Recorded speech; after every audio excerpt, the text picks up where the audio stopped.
pleasure and it's an honor to introduce Walter Williams, who I think is one of the great contributors to freedom and libertarianism in the world. Any of you that haven't read his books should do so. And the contribution to Siskai, I should mention, is that he was one of the people that planted some of the seeds that are now germinating, and he planted seeds that are very hard to resist, as you'll see now. And I'm sure that those seeds have germinated, and I hope will continue germinating. And so let us hear from Walter the kind of eloquence that has increased the freedom of at least 2 million people in Africa as of today. Walter.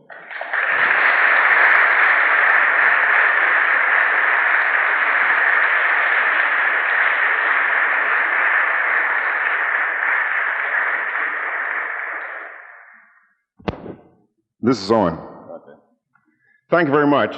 And I would like to say that I'm very happy that you invited me to the Libertarian International.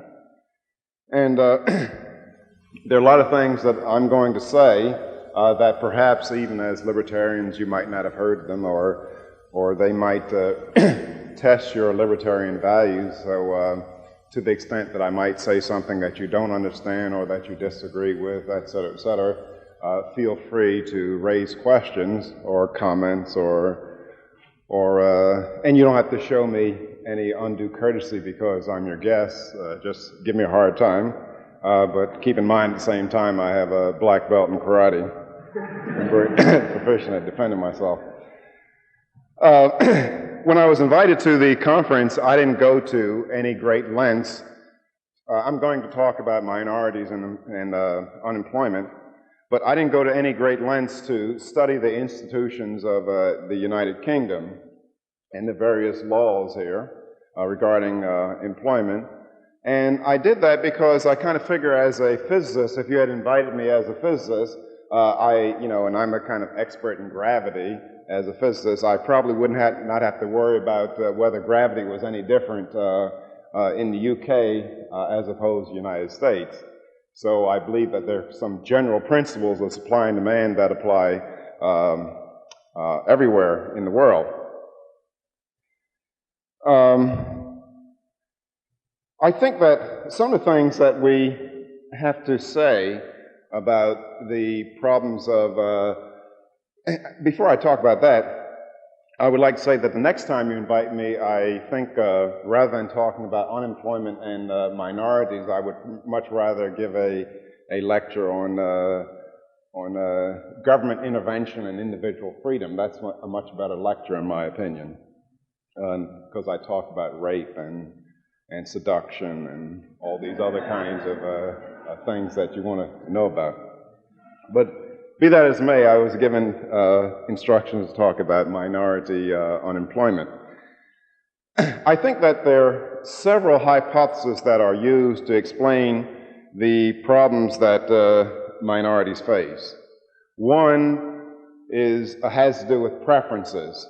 People say that, well, minorities are worse off because white people like them less. And that explains their problems. There's another hypothesis that people use, and that has to do with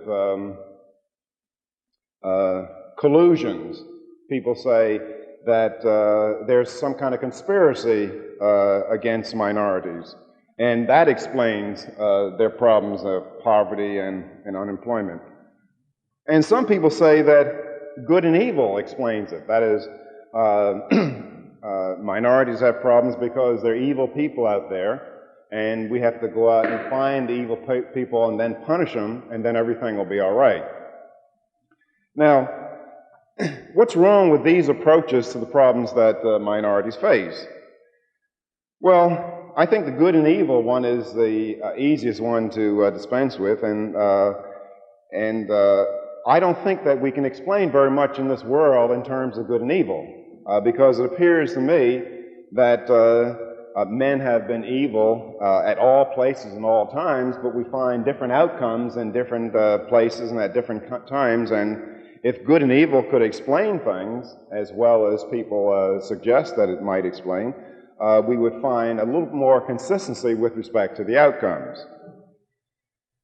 Well, what about the second hypothesis that people use to explain the plight of minorities? And before I talk about the second hypothesis, even to use the term minorities, particularly in the United States, to explain the problems that people face, to use the term minorities is very misleading because in the United States, at least, we're a nation of minorities. That is, the largest ethnic group in the United States are people of English ancestry, which constitute about 15% of the population. The next largest ethnic group are people of German ancestry, which are around 14% of the population. And then come black Americans, which constitute about 12% of the population. Then you have Poles, Jews, Arabs, Italians, Armenians, Chinese, Japanese, et cetera, after that. So we're a nation of minorities. Now, when you use the term minority, you somehow imply that there's a majority, but it turns out that we don't have much of a majority in the United States. Sometimes when I talk to my wife's family, I tell them that if they would work a little bit harder, blacks could be a majority in the United States. They have a lot of children, those people. But anyway, getting back to preferences. What's wrong with explaining things through saying that people dislike blacks or dislike particular minorities, and that explains their plight? Well, I argue that, and if you're a good economist, you would say that preferences alone just cannot explain very much of human behavior. Because preferences, or what people like and what they dislike, ignores the fact that there are constraints on human behavior. We just can't have all of what we like. There are some constraints. For example, if you did a survey around London or in the United States and you asked people, which do they like the most? Rolls Royces or Pintos? I'm quite sure people say, well, I like Rolls Royces better than Pintos. Which do you like the most? Filet mignon or chuck steak? Everybody would probably say, well, I like filet mignon the most. Or which do you like the most? Lafite Rothschild Bordeaux wine or Annie Green Springs wine? People would probably say Lafite Rothschild. Now, having done such a survey, you go out and find out what do people actually do. You go and look in their cupboards or look in their garages. And any day of the week, you'd find that Pintos outsell Rolls Royces. A chuck steak outsells filet mignon. And Annie Green Springs wine outsells Lafite Rothschild. Now, this despite the fact that people say they like the other better. Now, but when you try to explain things according to likes and dislikes or preferences, you ignore the fact that people's behavior is constrained. That is, you must take into account prices and income, which represent constraints on human behavior. That is, people just can't take all that they want, can't have all that they want. And there's something known as a downward sloping demand curve, which suggests that the higher the price of something, the less people take of something, or any object of desire, and the lower the price, the more people take of it. So we have to, if we want to look at human behavior, if we want to get a good grasp of human behavior, we have to look at the cost involved with different courses of action. Now, let me give you a racial example of this. Consider a man like Governor Wallace. Now, let's assume that Governor Wallace is a man that got a reputation for standing in the school door back in 1959 or so to prevent blacks from getting in, for those of you who haven't heard of our prestigious governor. But let's assume a man like Governor Wallace does not like blacks. I don't know whether he likes blacks or not. But let's just assume it for argument's sake and for simplicity.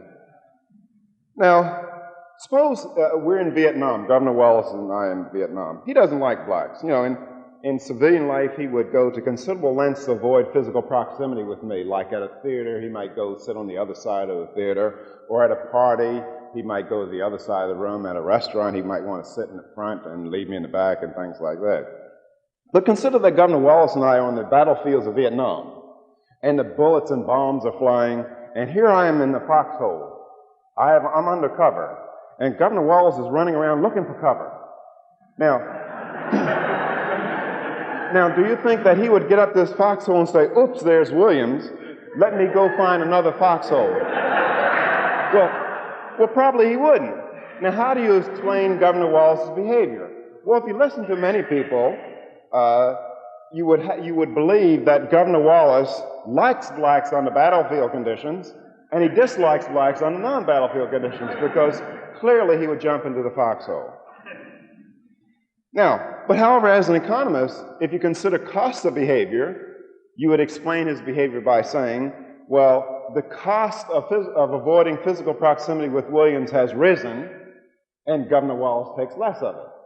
And that is the hypothesis of the downward sloping demand curve. So, again, preferences alone just cannot explain human behavior, because preferences alone ignore the fact that there are constraints on human behavior. And for those of you who have taken an intermediate course in economics, you know that if you draw a preference curve or an indifference map just alone between two goods, you know that it will not tell you how much a person will take of it. You need some kind of constraint on his behavior. Now, what about collective conspiracies as an explanation to the problems that blacks face, or that minorities face, if you want to use that term? And some people, when they start talking about collective conspiracies, they almost say that white people have a meeting every night, and and during this course of this meeting, they decide how to victimize blacks the next day. Or if you're talking about sexual discrimination, you know, men have a meeting every night to discover ways to victimize women and to trick them into working for low pay and things like that the next day. Now, what's wrong with collective conspiracy, the collective conspiracy hypothesis in terms of explaining human behavior?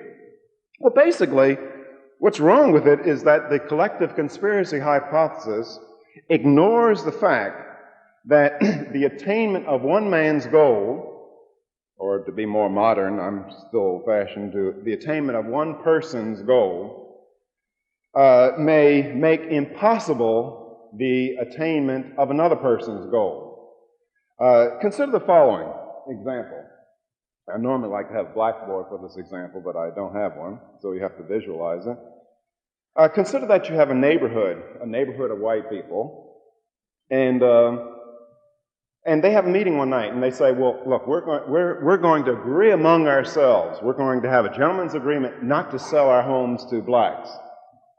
And you have Mr. A, B, C, D, and so forth, and they all agree. And let's say that Mr. A gets a job, and he's going to move to California, and the going prices of houses in that neighborhood is around $40,000. And suppose a black comes along and offers Mr. A $60,000 for his house.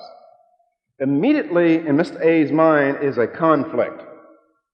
That is, he says, shall I abide by the agreement with my neighbors, or shall I take the extra $20,000 and go? Now, of course, gentlemen's agreements also conform to the first fundamental law of demand. That is, when the cost of gentlemen's agreements are low, then people will be more gentlemanly. But when they're high, they'll be less gentlemanly. Now, so immediately, we recognize that the cost of abiding by his agreement with his neighbors is $20,000, namely a differential between 40 and 60 that the black has offered him. Considerable evidence suggests that Mr. A will take the $60,000 and run. And some of that evidence is that the fact that in some places and in the United States, we used to have restrictive covenant laws, that is, laws that prohibit the sale of houses in certain neighborhoods to blacks, Jews, and Orientals. Now, whenever you see a law, your first suspicion should be that that law is on the book because somebody would behave differently than the law specifies. That is, if white people could be trusted among them, so if they could trust one another, you would not need a law because they just wouldn't sell their house to a black. So the existence of law suggests that many whites would ignore the gentleman's agreement. And perhaps some more evidence, although it's indirect, is that if you come to some cities like Philadelphia, Detroit, and Chicago, and possibly cities in UK, you might have seen that even during relatively racially hostile times, you could not prevent whole neighborhoods from going from white to black virtually overnight. Now, you should ask yourself, well, how did blacks, poor people, seize the use control of that property? How'd they come to take it away, to get whites out? Well, essentially, they broke down whatever conspiracy there might have been through the market mechanism. That is, they just simply outbidded whites for the land. And you can see this if you imagine some of these buildings, let's say like in New York, they're three-story brownstone buildings, and there might have been a three-story building being rented by a white family. Let's say they were paying $200 a month.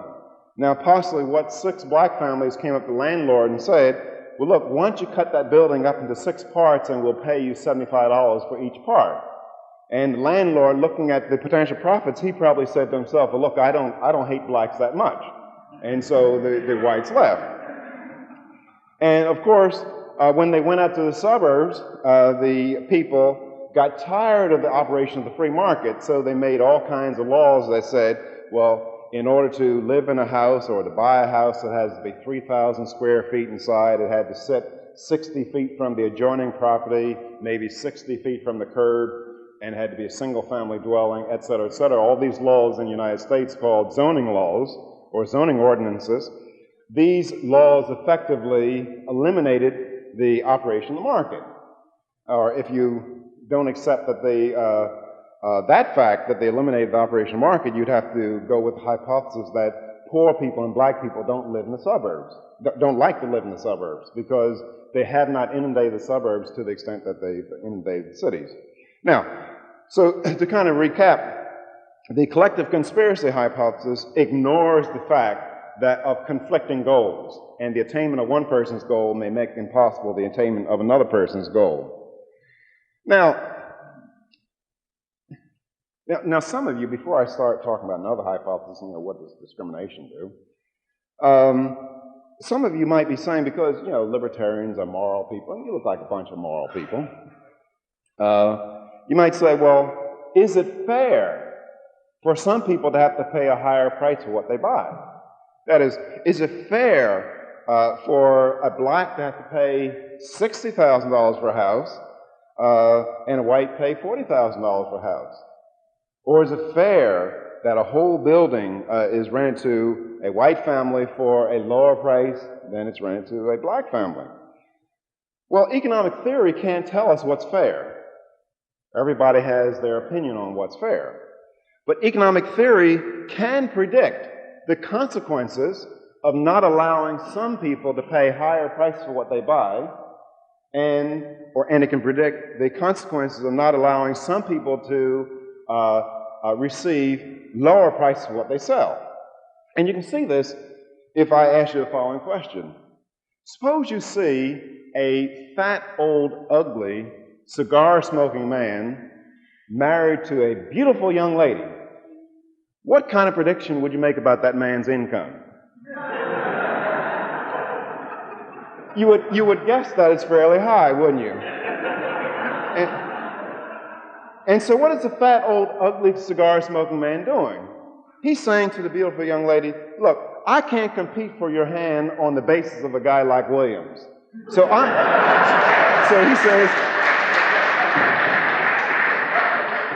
he's saying that I'm going to offset my non-pecuniary disabilities or disadvantages by offering you a higher price. Now, some of you might say, well, is it fair? Is it fair for beautiful young ladies to charge fat, old, ugly, cigar-smoking men higher prices than handsome men? And then having maybe reached the conclusion that it's not fair, you say, well, we'll make a law that beautiful young ladies, an equal opportunity law, if you will, that beautiful young ladies can't charge fat, old, ugly, cigar-smoking men higher prices than they charge handsome men. Then having made that law and enforcing that law, then ask yourself, what then happens to the probability of a fat, old, ugly, cigar-smoking man marrying a beautiful young lady? It goes almost to zero, unless you find some kind-hearted, beautiful young lady. That is, by denying that man the opportunity to offer a higher price for what he buys, you deny him his most effective mechanism for competing with the more preferred individual. So, an economic prediction would be is that if you don't allow people to charge higher prices, charge lower price for what they sell or pay higher price for what they buy, you reinforce some of their handicaps. Now, what about discrimination? Sexual discrimination if we're talking about women, or racial discrimination if you're talking about blacks. People say, well, it's racial discrimination that is the villain of the piece. Well, trying to explain things through racial discrimination is like trying to explain fires through oxygen. That is, if you ask me, well, Williams, what was the cause of the Grand Hotel fire in Las Vegas several years ago that a lot of people lost their lives in? And I say to you, well, that fire was caused by oxygen. Well, some of you might snicker. And then I say to you, well, look, had there not been oxygen, there would not have been a fire. How do you like that? Well, what's wrong with explaining the Grand Hotel fire by saying that it was caused by oxygen? Well, what I think is wrong is that oxygen is so pervasive, that is, oxygen is everywhere, that it alone just cannot explain anything. That is, if you say that the Grand Hotel fire was caused by oxygen, well, you're hard put for explaining why the Los Angeles Hilton did not also burn down that night, because it too was surrounded by oxygen. So oxygen alone just cannot explain anything. Now, discrimination of all forms is so pervasive that it alone cannot explain anything.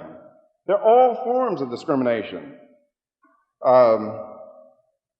There's sex discrimination, race discrimination, height discrimination, weight discrimination. You know, if you're 5'5", forget about becoming president of the United States, because we do not elect runts to office. We discriminate against runts. Or try to be a general, or try to be an executive of a major organization. They just don't have little teeny people as in these positions. We discriminate against them. There's movie discrimination, et cetera, et cetera. We discriminate. Matter of fact, discrimination can be best described as active choice. And economic scarcity requires that we all make choices, and discrimination is just choice. And when you preface discrimination with words like sexual or race, you're just specifying the criteria upon which we choose. And there's all kinds, as I said, all kinds of discrimination. You know, like when I was choosing a wife to marry, I discriminated against other women. And matter of fact, the law requires that I continue to discriminate, even though I might not feel like it all the time. And some of you might say, well, Williams, you're really being absurd because that kind of discrimination doesn't hurt anybody. Well, I would take offense at that kind of observation.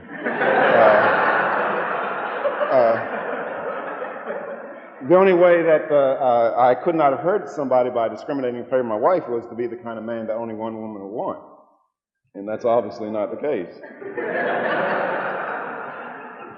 Okay, so, but some of the evidence of racial discrimination, you know, if you, my colleague and very good friend Tom Sowell, he's done a lot of analysis, and he points out that, well, Jews have faced a history of discrimination, but in the places where they're discriminated against, they tend to have the higher incomes. Or Armenians in the post-Ottoman Empire, they tend to have the higher incomes. Or Japanese Americans, according to the 1980 census, have the highest family income in the United States, and Japanese were discriminated against. They were interned during the Second World War. The Chinese in Southeast Asia are discriminated against. They face massive expulsions and massacres in the past, but yet they have the highest income. In some of the countries in Southeast Asia, while Chinese are tiny minorities, they control 40 to 60% of the GNP, or they produce 40 to 60% of the GNP every year. So, and in the United States, West Indian American blacks, they have a higher median income than the average white. in the United States. So if discrimination could explain all that people say it explains, well, how come you have these groups that are so successful economically? Now, furthermore, I think when people argue with you saying that discrimination explains things like the fact that women get lower pay, the 59% of male income, well, these people would have you believe that, when people say that women get 59% for doing the same work that men do, well, these people would have you believe that an entrepreneur in a competitive environment could survive paying costs that are 70% higher than he otherwise have to pay. That is, a slow-witted minority or a slow-witted entrepreneur could come into business and drive his competition out by paying 70% the lower cost. He just hire women and drive all his competition out of the market. And so that person who would have us believe that kind of stuff requires that we believe that in a competitive market people could survive with such higher paying costs that are much higher than they need pay. That is, companies have gone out of business paying 1% higher costs than their competition. Okay, so since I said that discrimination doesn't explain it, collective conspiracies, preferences, good and evil, well, what might explain some of the problems that so-called minorities face, or blacks face in the United States, or West Indians in England, and other people around the world? Well, I believe that it has to do with the rules of the game. We have to pay greater attention to the rules of the game. And we have to recognize that the rules of the game determine the outcome of the game. That is, if you can write the rules of the game, you can manipulate the outcome of the game. Now, the rules of the game are often ignored by people. And let me give you an idea or an example of the rules of the game that influence the outcome of the game. And I've been criticized for giving this example, but since I have such a rich physical endowment, I continue to give the example despite the criticism. It's probably a correct assertion that if you went around the world, you could not find 5 females that could beat the Los Angeles Lakers in a game of basketball. I don't care what the Supreme Court said about women's equality and things like that. That's probably a correct assertion. Now, why? Well, some of you might say, well, the reason is that men are faster than women, or men are taller than women. Men have more upper body strength than women. Men run backwards faster than women, and things like that. Well, you'd be wrong if you gave those kind of answers. It has to do with the rules of the game, or basketball law. And you can see this if you say, well, Williams, we appoint you commissioner of basketball, and we give you power to write basketball law. And we want you to write basketball law in such a way that you rig the game of basketball in favor of women. We want women to win more often. It'd be very easy. I make a few minor changes in basketball law. That is, the game would have to be played in high-heel shoes. And you can see Jabbar running down the court in high-heel shoes. Or you have to knit a tiny doily before you go on a fast break, or something like that. And by just changing the rules of the game somewhat, you can alter the outcome or the makeup of the winners. And probably if you got slick enough, you could make it almost impossible for men to win, just by altering the rules of the game. I believe, if I know my history of golf at all, that women used to win quite often in golf. And I believe it was some king or some prince, either in Spain or in England, he changed the rules of the game. He made the distance between the holes longer.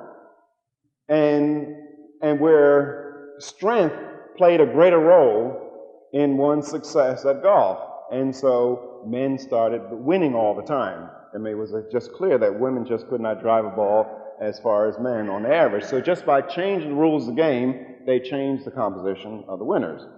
Now, I just want to spend a few minutes or specify a few rules of the game that I've gotten some notoriety in different places around the world and in my own country talking about. One, I'll just mention very briefly because you're familiar with it, is the minimum wage law. The minimum wage law changed the rules of the game in a way that adversely impacts on people with certain characteristics.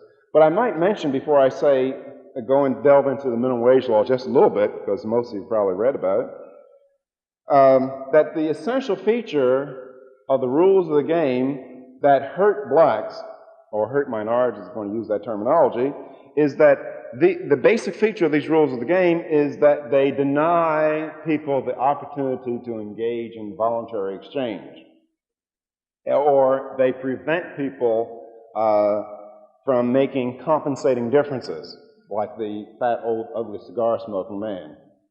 He was making compensating differences when he paid higher prices for the hand of the beautiful young lady. Now, the minimum wage law is just like that. It prevents people from making compensating differences. It prevents people from working at a price that will enable them to get employment. It's like steak. You know, how does Chuck Steak manage to sell at a greater volume than filet mignon? It offers people compensating differences.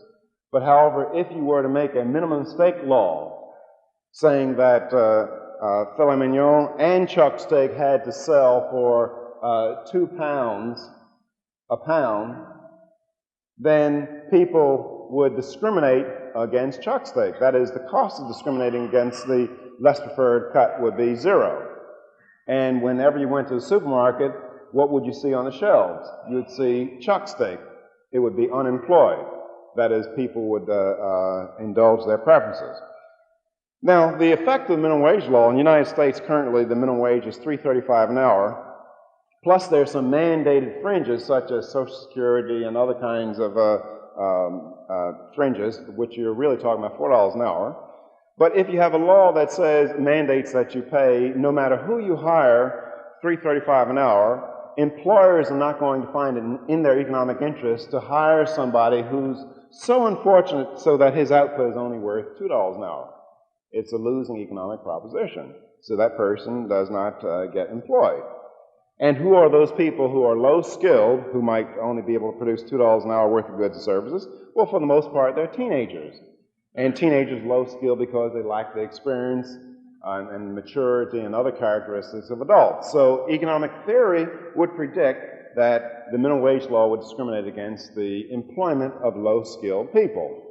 And the evidence for this is to go to the unemployment statistics. In the United States, unemployment currently for people 25 years and over is something like 5.5%. Unemployment for teenagers in general is around 22%. Unemployment for black teenagers is around 45, down from 50-some%. Now, most people are aware of the current statistics, of these current numbers, but they're not aware of the unemployment at earlier times. Back in 1948, which is the beginning year that I used for my report that I gave the Joint Economic Committee, black teenage unemployment was less than that of white teenage unemployment. Was either equal to or less than that. And surely since 1948 in the United States, you cannot explain the deteriorating labor market conditions of black teenagers relative to white teenagers by saying that there's more racial discrimination today in the United States than there was in 1948.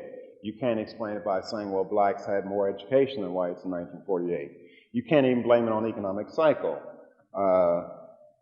It turns out that a major villain of the piece is the minimum wage law coupled with other labor laws. Now, the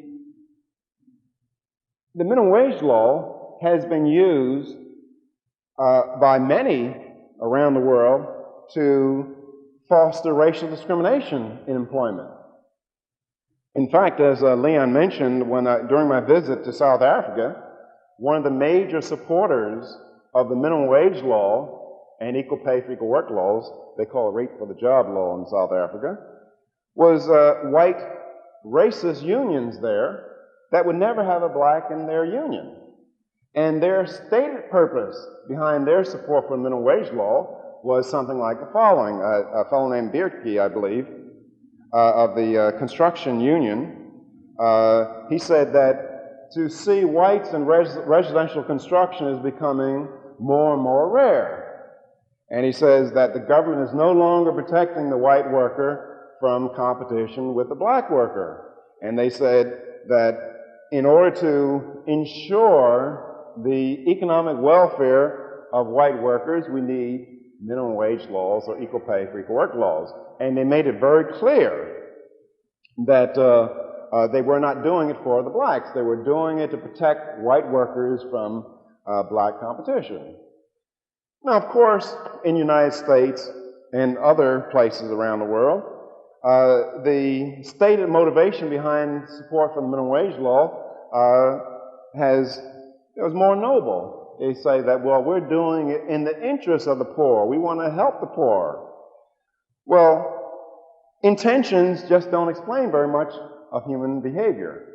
That is, the effect of human behavior does not depend on the intentions that underlie human behavior. And it turns out in both places, the United States and South Africa, the effect of these laws that fix price is to cause unemployment for the least skilled worker, whether it's in South Africa or United States, or whether it's in Great Britain or United States. The effect of the law is to cause unemployment for the least skilled worker. Well, you might want to ask some questions about that, but let me go into some other areas. I might also add one of the things about the minimum wage law is that it destroys certain jobs. One of the rather remarkable things that I observed in South Africa was that during the 2-month stay there, we didn't have any trouble in South Africa, by the way, because we had what Leon refers to as diplomatic immunity, but to which I refer to as we were just honorary white people for 2 months. Only for 2 months. I don't believe they make it much longer. But in South Africa, we did not have the occasion to eat out of plastic dishes or any kind of plastic utensils. Now, I'm sure that the reason why we did not eat from plastic in South Africa was not because the South Africans had not discovered plastic. The reason was that the labor costs were relatively low in South Africa, and it made sense to wash dishes and to use labor to wash dishes. But in the United States, labor costs are so high that we don't use it to wash dishes. We have dishwashing machines. So the minimum wage law destroys certain jobs, and it doesn't allow certain jobs to be born in the first place. I'll give you another example. In the United States, at least when I was a kid, when you go to the neighborhood movie, you would see 2 or 3 ushers to show you to your seat. Today, even in the best of downtown theaters, there might be 1 usher. Now, you surely can't explain the demise of ushers over the last 40 or 50 years by saying that Americans of 1984 like to stumble down the aisles in the dark to find their seats. It's the minimum wage law has destroyed that kind of job. The Western Union job, where boys used to deliver Western Unions on bicycles, destroyed that kind of job. So the minimum wage law destroys jobs, and it doesn't cause certain jobs to be born. Now, there are other laws and regulations that handicap people. One that I've just done a lot of research on, and some of it's cited in my book that Chris Tame says is on sale here. You should buy many copies and give to your friends, all in the social interest. But occupational and business licensing laws. In the United States, one that I've talked about is the taxi cab industry, where in order to own and operate a taxi in New York City, you have to go out and buy a $65,000 license. In Chicago, it's $40,000. In Miami, 35,000. In Philadelphia, my city, it's 20,000, down from 33,000. Now, you ask yourself, well, what is the effect of a law that generates a $65,000 license price? Well, that law tends to discriminate against poor people getting in the cab business, because poor people don't usually have $65,000 laying around, nor do they have bank credit that will enable them to get a $65,000 loan. Now, in some of these cities, blacks own very few of the cabs. In Philadelphia, blacks own 3% of the taxis, and Philadelphia is a city that's 40% black. But if you go to Washington, D.C., it turns out that 70 to 80% of the taxis in Washington, D.C. are owned by blacks. And you might say, well, why does this guy say, how come he can't be more precise since he's a professor? How come he can't come up and say 76%? Well, it turns out that when my research assistant and I were doing the study, we went to the files, and we could tell race by the pictures, because the pictures were next to the licenses in Washington. And some of the guys looked kind of shaky. We could tell definitely that 70% of them were black, but some of them had some mixed ancestry, and so we weren't that sure, so we used a little fudge factor. But you say, well, how come they have, how come so many blacks own taxis in Washington, D.C., as opposed to other cities? Do you say, according to the racial discrimination hypothesis, well, there's no racial discrimination in Washington? That's what explains it. No, that doesn't explain it at all. It turns out in Washington, D.C., that the license to own and operate a taxi is under $100, and $100 differs significantly from $65,000.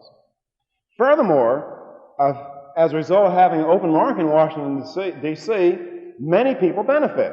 That is, Washington has the highest quality cab service of any city in the United States if you measure quality by the number of taxis per 1,000 of the population. It has 12.1 taxis per 1,000 population. New York has 2.4 taxis per 1,000 population. Philadelphia has a third of a taxi per 1,000 population. Furthermore, in Washington, D.C., taxi prices are among the lowest in the United States. Now, but I might mention, just as a conclusion to things I'm going to say about taxis, is that you shouldn't think of licensing necessarily as a racial phenomenon, even though it may have some racial aspects, because while I was doing the study of the taxi cab industry, when I jumped in a cab, I would try to get some anecdotal stuff, and I'd strike up a conversation with the driver. And one time I landed at D.C. National Airport, and a black driver picked me up, and I said to him, gee, you guys are lucky in Washington, D.C. You don't have to go out and buy a $65,000 license in order to be in business. And he said to me, well, we've been trying to get the medallion system or licensing system here, but Congress won't go along with it, and Congress controls Washington, D.C. And so he said to me, he says, as it is, it's so cheap to get into business that we have these damn Pakistanis coming in and the West Indians and Arabs and everybody else horning in on our business. So I say that to point out to you that it's not an issue of race. It's more of an issue of the ins versus the outs. And the ins want a mechanism to keep the outs out so that they can charge us higher prices and earn higher income and higher wages, higher profits. So it's not, so if you're trying to deregulate the cab industry, let's say in London, you wouldn't try to organize any black cab drivers. I'm not talking about black racially. Or you wouldn't want to organize the minority cab drivers, because they're in and they have the same vested interest as white drivers. That is, everybody likes monopoly. And monopoly is okay so long as you don't use government to enforce monopoly, in my opinion. Everybody likes monopoly because that's what marriage is, isn't it? That's the marriage license is monopoly. And, like a lot of people say to me, and I look at them, they say, gee, he wasn't like that before we got married. He was open corridors. Well, of course he was a little more efficient because he was competing. But once you get married,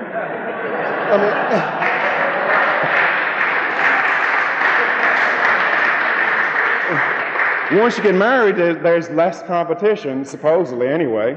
And so you run into all kinds of inefficiencies associated with monopoly. But people have the right to form those kind of monopolies so long as they're voluntary, in my opinion. Okay, let me just kind of finish up, because I'm sure there's some questions. I don't want to outdo my time. In the United States, there are roughly 900 licensing laws, licensing 900 different occupations. And there are well over 3,000 licensing jurisdictions. And they license things from cosmetology to barbering, landscaping, lightning rod installers, auctioneers, fortune tellers, et cetera, and which is not to exclude things like doctors, lawyers, architects, electricians, plumbers, et cetera. Now, the basic effect of these licensing laws is that of excluding entry and making it possible for those who are already in to charge higher prices and earn higher income. A lot of the licensing in the United States indeed was racially motivated. That is, many people do not realize, despite the fact that blacks have a lot of trouble entering the trade constructions right now in the United States, at one time, particularly in the southern United States, blacks dominated the skilled trades such as bricklayers, carpenters, stonemasons, et cetera, and plumbing. And if you read through some of the licensing laws and some of the legislative debate behind some of the licensing laws, most notably in the South, United States, the stated intention of those laws was to get rid of blacks. That is, the whites just could not compete with the cheaper labor services. And blacks did a lot of the construction in the South. The whole cities were built by blacks, particularly during the Reconstruction period. There were 8 schools and the Market Center in Washington, D.C., and other important buildings that were built by blacks under black supervision. So how do you explain the fact that blacks aren't very well represented in many trades today? Is it because, well, blacks just go, hey, I'm tired of being a carpenter, and just quit en masse? No, it was licensing laws that eliminated them from the trade. So again, it's rules of the game that determine the outcome of the game. And let me just say a few more things. Do I have about 5 minutes? A few more things that I think I should say, and this is kind of a little bit disorderly here, but if I don't say them to you, if I don't tell you, you'll just go through the rest of your life not knowing them, and I feel somewhat obligated. A good deal of the problem that we face as people, as human beings in general, indeed has to do with race and sex. Because I think that black people, or racial minorities, if you want to use that terminology, and women are used as cannon fodder for those who want more state control. Because after all, when people argue for more government control, what are they saying? They're saying, well, we need to help the blacks. We're doing this. We're going to control rents because we want to help blacks. We want a minimum wage law because we want to help blacks. We want equal pay for equal work laws because we want to help women, et cetera, et cetera. And what they really want to do, they want to help themselves. But they're using some of the problems of women and the problems of minorities as entry points to get greater control over our lives. And I think that as libertarians, we need to debunk a lot of the mythology that's used to further these people's ends. Because after all, I believe that most human beings are decent people, and that they are indeed concerned about the problems that blacks or women might face, and they fall easy prey to charlatans and quacks offering easy solutions. I think part of the problem has to do with the terminology that we even use, and I just want to comment on, I don't want us to use the language of our enemy. That is, we have confusing terminology, like they say, well, we want more government intervention to integrate the schools or to end segregation in schools. Well, a word like segregation so far as schools in the United States today, is inappropriately applied. And because what people do, they shift the definitions of terms when they go to one subject to another. Let me give you just a brief explanation. If I were to ask the average American, or ask the average Londoner, or average Briton, are the water fountains at the Washington, D.C. National Airport, have they been desegregated? Yeah, at one time, blacks weren't not allowed to drink from water fountains in certain places. I say, well, have they been desegregated? I'm quite sure that the average American would say, yes, they have been desegregated. And what would be the test that they would use to determine whether they've been desegregated? They just go to the airport and see whether a black, if he were in an airport, could drink from the water fountain. But when you ask the question, have schools been desegregated in the United States? Well, you get a lot of controversy over that. Some people will say, yes, they have been desegregated, and some people will say, no, they're still segregated. And they want a lot of Supreme Court busing and things like that to desegregate the schools. Well, look what happens to the meaning of segregation and desegregation when you switch from water fountains to schools. That is, nobody in their right mind, when you ask them, have the water fountains at D.C. National Airport, have they been desegregated? Nobody in their right mind says, well, look, blacks are 70% of the population of Washington, D.C., or 70% of the people drinking at the water fountains at any time are they black, and if not, then the water fountains are segregated. Now, but however, they do that with respect to schools. They say, well, blacks are 12% of the population somewhere, and if the school does not have 12% black, then it is segregated, and we need to have busing. Now, they give an operational definition to segregation and desegregation when we're talking about water fountains, and they use a non-operational definition when we talk about schools. They're talking about racial balance and things like this. And because of the sloppy terminology, people come up with sloppy policy. Because nobody in their right mind, it's probably, I guess when I walked to D.C. National Airport, that only 15% of the people drinking water at the fountain are black, despite the fact that D.C. is a city of 70% blacks. Now, having observed that, nobody in their right mind would propose busing. That is, to bus whites from the airport fountains out to Anacostia and bus the blacks from Anacostia out to the D.C. National Airport. But people do that in schools because they use sloppy definition. I doubt whether in the United States where you can find one public school that does not admit people on racial criteria. Or if there is one, it's just very few. Then let me just finally give one other definition, because I don't really have a very nice conclusion because I'm going over time. But people say they use the term prejudice. That prejudice is a problem. Well, I think prejudice is a very, very good word to use when we talk about human relationships, but we use it incorrectly. Now, when people talk about prejudice, they're typically they're saying, well, prejudice represents you don't like somebody, or things like this, or you use stereotypes. Well, I say, what's wrong with using stereotypes? I think stereotypes are very good. They convey information. For example, some of you might say, well, look, you might say, I'm not prejudiced, but you either are prejudiced or you're fooled. Now, when I talk about prejudice, I use this Latin derivative. That means to make decisions on the basis of incomplete information. That is, you prejudge things. You don't wait to get all the information in before you make a decision. And economists can best understand prejudice as those decisions made on the basis of incomplete information.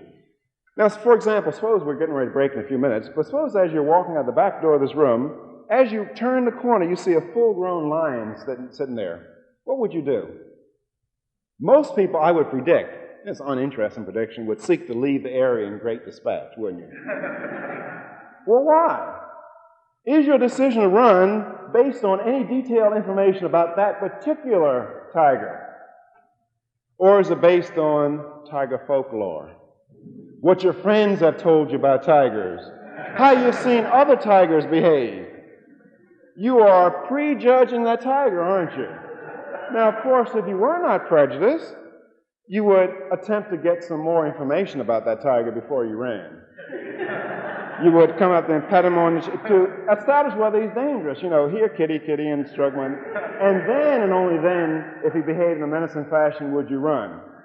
But see, most people, when they see the tiger there, they make a quick or an instantaneous cost-benefit analysis. They conclude that the cost of an additional unit of information about that tiger far exceeds the benefit. And so they don't search anymore. Now, so the use of stereotypes and prejudice is a very, very important part of the optimal stock of human decision-making techniques. Now, the same thing with sexual stereotypes. If I'm going to, you know, the guy say, hey, Williams, among this group of nice libertarians, pick a 5-person basketball team, and if you win, well, you'll get $1 million. Well, I mean, I like women. As a matter of fact, some of my best friends are women. But I would not pick any of the females here because I prejudge them as not being as good in basketball. Although you could have the Olympic team here that I just don't know of, but on the average, I'm right. Now, so what I'm saying is that prejudging or stereotypes, and this also applies to employment, applies to interest, lending, et cetera, people use these techniques, is, I believe, the concept of prejudice as is misled. I mean, is not defined very well, and we shift our meanings on it, and we should have, at least in our own minds when we talk about people, we should recognize that these words or these terms are being used inconsistently and perhaps mischievously. Okay, so in conclusion, before you raise some questions, I think that the problems that minorities face is a problem of government intervention. And I believe if, as Ronald Reagan says, which he has not done, if government were off our backs, I think we'd have a much better society, and I think that minorities would find greater upward mobility. Thank you very much.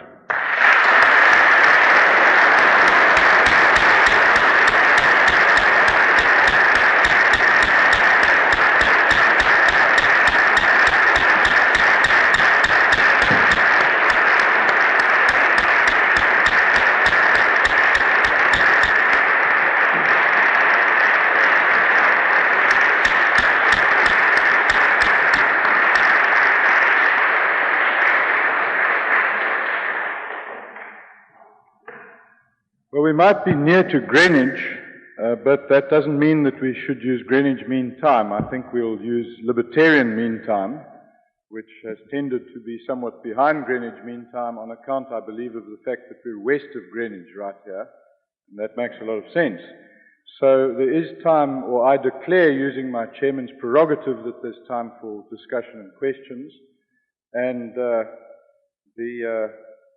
but before doing so, I want to use another chairman's prerogative, and that's make another point that is interesting here.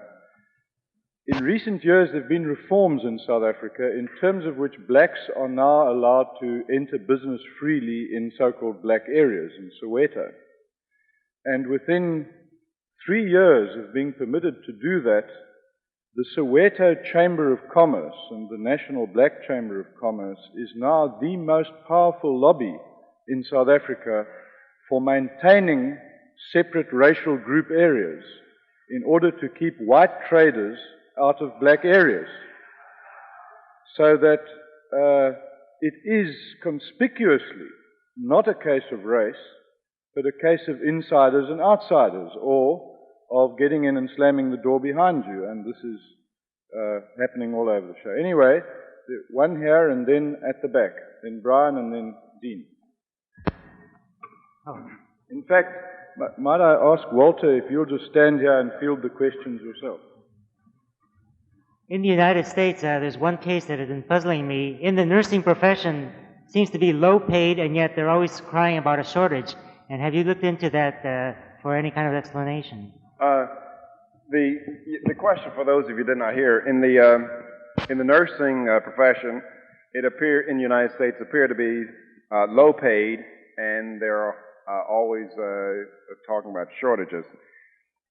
I think that if you're talking about practical nurses, they have recently, over the last 10 years, being recent, they've been licensed in the United States, and the licensing has cut off the supply of many people.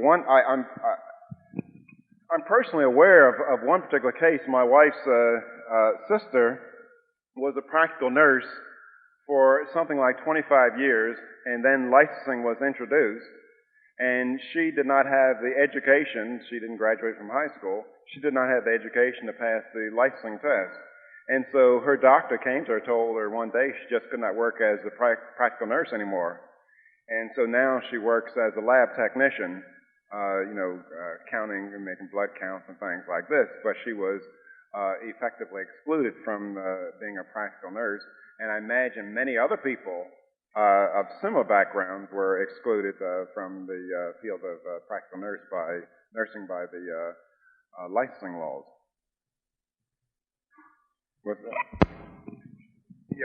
This explains the shortage, but how does that explain the low wages? I think there must be some other kind of intervention causing the low wages. Okay, well, I'm not sure whether, low wages, we can't speak absolutely. I don't know about the wage structure, but relative to their other alternatives, I think that if I have my numbers right, that practical nurses at least make around $16,000 to $17,000 a year, and a fully licensed registered nurse who's an OR, operating room nurse, you're talking about somebody in their 30s, $30,000. So I'm not quite sure what that means as a wage relative to their other alternatives. I don't know whether that's low or high. Leon. Yeah, no, we must adjourn now, otherwise we won't have coffee. There is discussion later of Walter's paper, the two Walters, Walter Block after coffee. So I'm going to use the further chairman's prerogative and not proceed with questions. But it remains then for me just to thank Walter Williams for what has been one of the most entertaining, thought-provoking, and challenging of the papers we've had here. And let me give you some suggestions as to how to deal with some kinds of prejudice. And that is, I now routinely in South Africa, where forms require me to put my race, which they don't require of Washington taxi cab drivers, so Walter had to look at their pictures. If it says race, I put human. And there are a couple of other nice libertarian answers on official forms. One of them is if it asks if you want to have dependents, for example, I put 1 million pensioners, 300,000 civil servants. And then finally, when I came into the UK, it says their purpose of visit. And I routinely put that the purpose of everything I do is to restore the Habsburgs in Austria. And I think we libertarians need to have some creative form-filling in approaches, which gradually will undermine the bureaucracy. But now I learned some of these techniques from Walter, and if you do have the opportunity to talk to him later, ask him about his approach, for example, to military service. And you'll find that it's creative and very libertarian and very effective. Let's thank him again in the appropriate way for an outstanding presentation.